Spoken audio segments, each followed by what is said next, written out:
Hello दोस्तों, नमस्कार। स्वागत है आप सभी लोग का द ब्रिलियंट स्टडी सेंटर में। दोस्तों, आज हम लोग देखने वाले हैं 8 मई 2026 के जो फर्स्ट शिफ्ट के एग्ज़ाम हुआ उसमें पूछा गया सारे क्वेश्चन को, चाहे वो मैथ हो, रीजनिंग हो, आपको जीके जीएस हो, सारे सब्जेक्ट के एनालिसिस कराने वाले हैं दोस्तों इस वीडियो में। तो वीडियो को अंत तक जरूर देखना। अगर चैनल पर नए हो तो चैनल को सब्सक्राइब कर ले दोस्तों। तो चलिए प्रश्न के पास चलते हैं। पहला प्रश्न है, किस अधिवेशन में मुस्लिम लीग ने कांग्रेस के साथ मिलकर संयुक्त समिति की स्थापना किया था? तो जो मुस्लिम लीग ने कांग्रेस के साथ मिलकर संयुक्त समिति का स्थापना किया था वह लखनऊ अधिवेशन में किया था। बी बिल्कुल करेक्ट आंसर हो जाएगा। बात करें लखनऊ अधिवेशन कब हुआ था, तो यह 1916 में लखनऊ अधिवेशन हुआ था। इसकी अध्यक्षता अम्बिका चंद्र मजूमदार ने किया था। अम्बिका चंद्र मजूमदार। और मुस्लिम लीग की जो अध्यक्षता जिन्होंने किया था वह किया था मोहम्मद अली जिन्ना ने किया था। मोहम्मद अली जिन्ना ने किया था, यह ध्यान रखना। और मुस्लिम लीग का जो स्थापना हुआ था वह 1905 में हुआ था, यह बात ध्यान रखना। अगला प्रश्न है,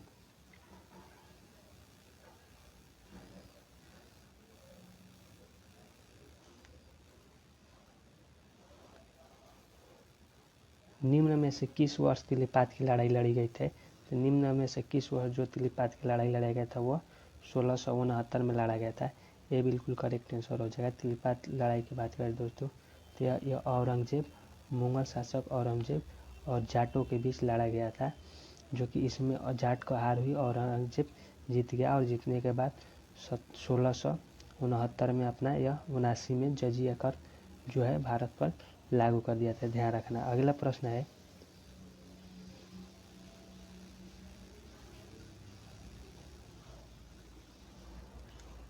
प्रिंसिपिया ऑफ इकोनॉमिक पुस्तक के लेखक निम्न में से कौन है? तो प्रिंसिपिया ऑफ इकोनॉमिक पुस्तक के जो लेखक है वह कार्ल मार्क्स थे। ये बिल्कुल करेक्ट हो जाएगा। प्रिंसिपिया जो पुस्तक है दोस्तों, इसकी जो लिखा गया था वो 1980 में लिखा गया था। यह बात ध्यान रखना, एग्जाम में कई बार पूछा गया है तो यह ध्यान रखना। प्रिंसिपिया जो पुस्तक इकोनॉमिक पुस्तक जो लिखा है वो कार्ल मार्क्स ने लिखा है। और कब लिखा गया था? तो 1980 में लिखा गया था, ध्यान रखना। अगला प्रश्न है,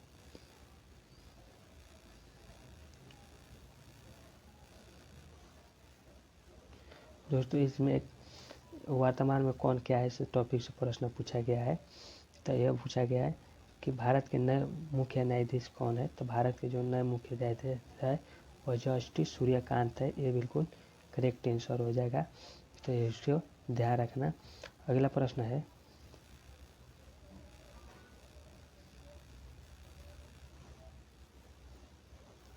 यूनेस्को के की अमूर्त सांस्कृतिक विरासत सूची में किसे दिसंबर 2025 में शामिल किया गया है? तो यूनेस्को की जो अमूर्त सांस्कृतिक विरासत की सूची में जो है दिसंबर 2025 में जो शामिल किया गया है वह दिवाली को किया गया है। ये बिल्कुल करेक्ट आंसर हो जाएगा, तो यह बात ध्यान रखना। अगला प्रश्न है,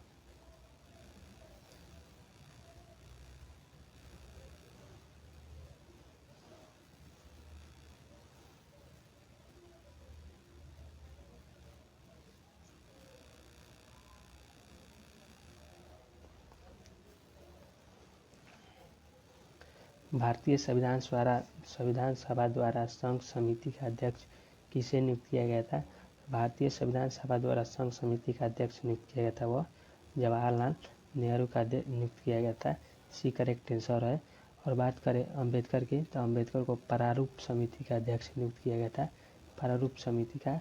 और JB कृपलानी का जो अध्यक्ष नियुक्त किया था वह मूल अधिकार को नियुक्त किया गया था, मूल अधिकार को, यह ध्यान रखना बात।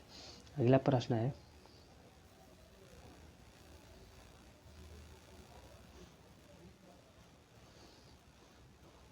निम्नलिखित में से किस अधिनियम के अंतर्गत भारतीय विधान परिषद बजट पर बहस करने की शक्ति प्राप्त है?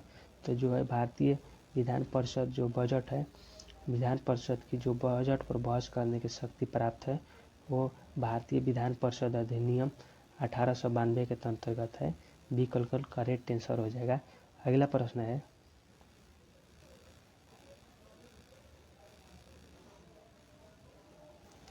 माउंट हेरी अंडमान निकोबार द्वीप समूह के किस क्षेत्र में स्थित है? तो जो माउंट हेरी है अंडमान निकोबार के बारे में, तो यह दक्षिणी अंडमान निकोबार में स्थित है, सी बिल्कुल करेक्ट आंसर हो जाएगा। यह दोस्तों प्रश्न है जो आपको अनेकों एग्जाम में अनेकों बार पूछा गया है, तो इसको क्वेश्चन को जो है अगला प्रश्न है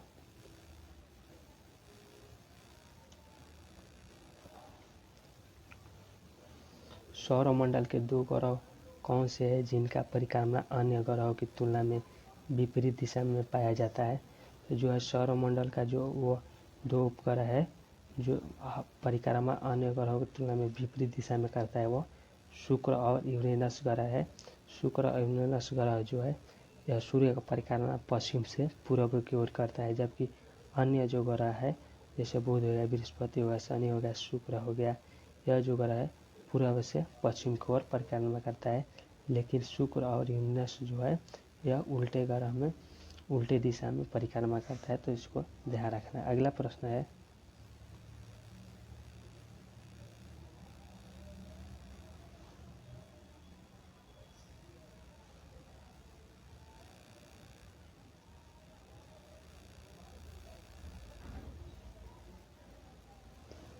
निम्न में से कौन सी भौगोलिक दशाएं चाय की खेती के लिए अनुकूल है।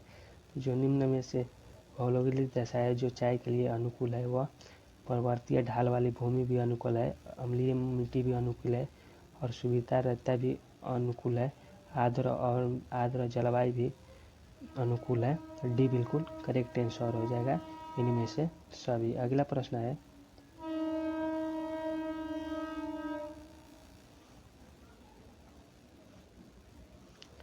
भारत का पहला म्यूजिकल रोड किस शहर में बनाया गया है। तो भारत का जो पहला म्यूजिकल रोड बनाया गया है वो मुंबई में बनाया गया है।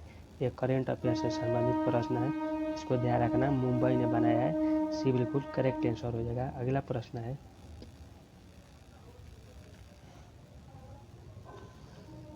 दिल्ली खेल महाकुंभ का ब्रांड एम्बेसडर किससे नियुक्त किया गया है। दिल्ली खेल महाकुंभ का जो ब्रांड एम्बेसडर नियुक्त किया गया है वह शिखर धवन को नियुक्त किया गया है, ये बिल्कुल करेक्ट आंसर हो जाएगा, यह बात ध्यान रखना। अगला प्रश्न है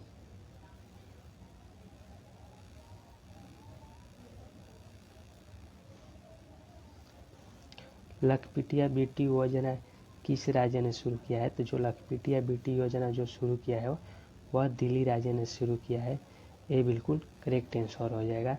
अगला प्रश्न है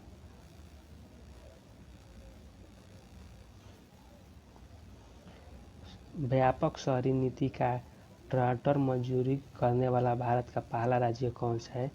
व्यापक शहरी नीति का जो मंजूरी प्रदान करने वाला पहला राज्य है वो केरल है, सी करेक्ट आंसर हो जाएगा। यह भी दोस्तों करेंट अफेयर का क्वेश्चन है। अगला प्रश्न है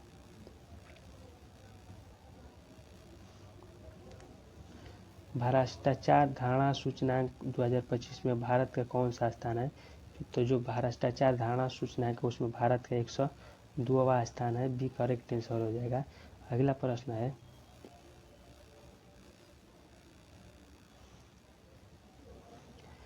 H2S2O7 में S की ऑक्सीकरण संख्या की गणना कीजिए। तो जो है H2S2O7 में S की ऑक्सीकरण संख्या वो 6 है, सी करेक्ट आंसर हो जाएगा। अगला प्रश्न है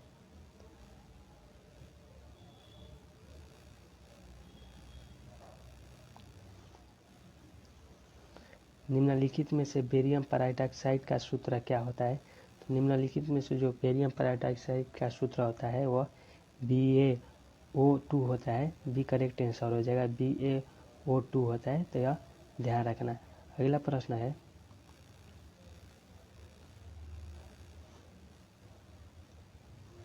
निम्नलिखित में से किसने जैविक वर्गीकरण की द्वितीय पद्धति का शुरुआत किया है।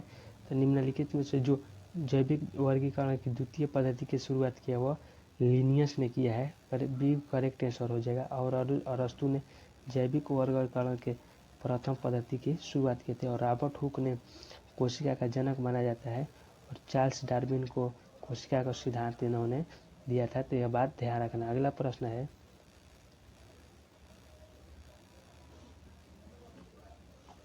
निम्नलिखित में से कौन सा किण्वन एंजाइम वसा को तोड़ने में मदद करता है।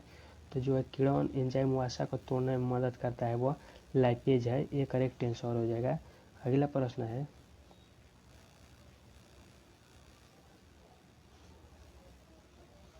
निम्नलिखित से कौन सा पदार्थ आमाशय में आने वाली अम्लीय भोजन को क्षारीय में बदल देता है? तो जो आमाशय से आने वाली अम्लीय भोजन को वह क्षारीय में बदल देता है, वह विष रस बदल देता है। सी करेक्ट आंसर हो जाएगा। अगला प्रश्न है,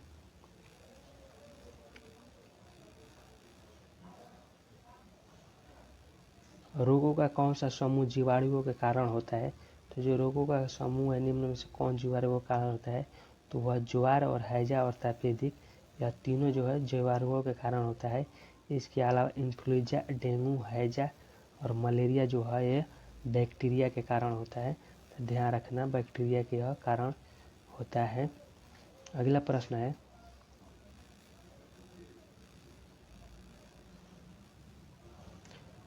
विल्हेम जोहान्स ने आनुवंशिकता के मेंडेलिक इकाइयों का वर्गीकरण करने के लिए जीन शब्द किस वर्ष प्रतिपादन किया था? तो जो है विल्हेम जोहान्स ने है जीन शब्द प्रतिपादन किया था, वह 1909 में किया था। ये करेक्ट आंसर हो जाएगा। तो यह बात ध्यान रखना। अगला प्रश्न है,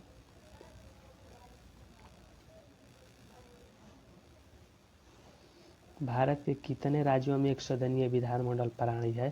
तो भारत के जो है कितने राज्यों में एक सदनीय विधानमंडल प्रणाली है? तो 22 राज्यों में एक सदनीय प्रणाली है, जबकि 6 राज्यों में द्विसदनीय प्रणाली है। जैसे बिहार हो गया, उत्तर प्रदेश हो गया, इसके बाद राजस्थान हो गया, इसके बाद तेलंगाना हो गया, तेलंगाना के बाद में मध्य प्रदेश हो गया, महाराष्ट्र हो गया। ये 6 राज्यों में जो है द्विसदनीय विधानमंडल है, जबकि 22 राज्यों में एक सदनीय विधानमंडल प्रणाली है। तो इसको ध्यान रखना। अगला प्रश्न है,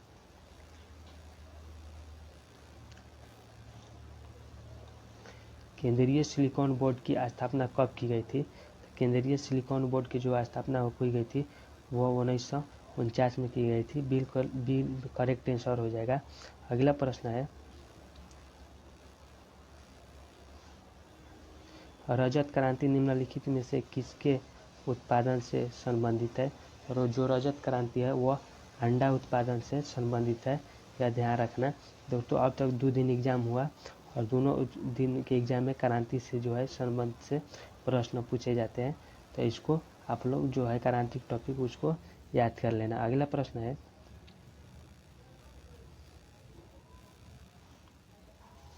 अंतर्राष्ट्रीय ओलंपिक कमेटी का मुख्यालय कहाँ है? तो अंतर्राष्ट्रीय जो ओलंपिक कमेटी का मुख्यालय वह लुसाने में है। ये करेक्ट आंसर हो जाएगा।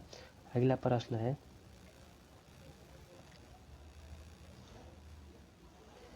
भारत के किस राज्य में वन्य अभयारण्य सबसे अधिक जनसंख्या है?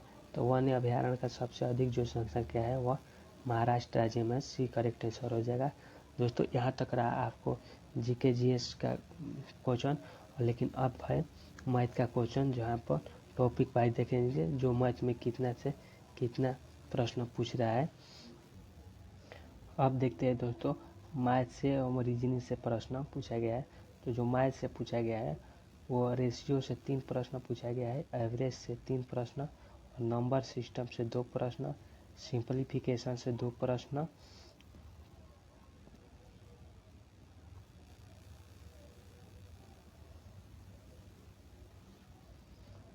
टाइम एंड वर्क से 2 प्रश्न, स्पीड, टाइम एंड डिस्टेंस से 1 प्रश्न, और चक्रवृद्धि ब्याज और साधारण ब्याज से 2 प्रश्न, प्रॉफिट एंड लॉस से 2 प्रश्न, और एलसीएम और एचसीएफ से 3 प्रश्न, जियोमेट्री से 2 प्रश्न,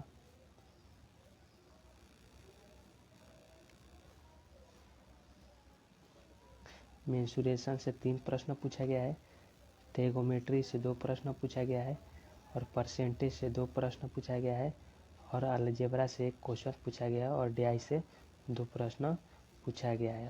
अब बात करते हैं दोस्तों रीजनिंग के बारे में। तो रीजनिंग से जो प्रश्न, एनोलॉजी से 2 प्रश्न पूछा गया है, नंबर एंड अल्फ़ाबेटिकल सीरीज से 4 क्वेश्चन पूछा गया है, कोडिंग डिकोडिंग से 2 प्रश्न पूछा गया है, मैथमेटिकल ऑपरेशन से 2 प्रश्न पूछा गया है, और इक्वालिटी से 1 क्वेश्चन पूछा गया है।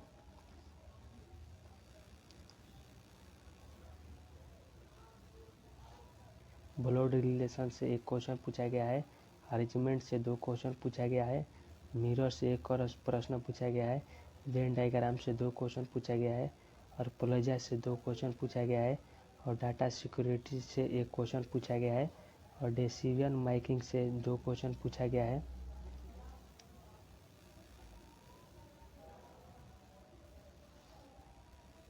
और कैलेंडर से 3 क्वेश्चन पूछा गया है, और सेमेट्री कॉन्कुलेक्शन से 2 क्वेश्चन पूछा गया है। तो यह ध्यान रखना है, इतने सारे जो चैप्टर है आपको एग्जाम में पढ़ के जाने हैं, जो कि अब यही चैप्टर से आपको एग्जाम में सारा सीट में क्वेश्चन पूछे जाने वाले हैं। तब तक के लिए ध्यान रखना।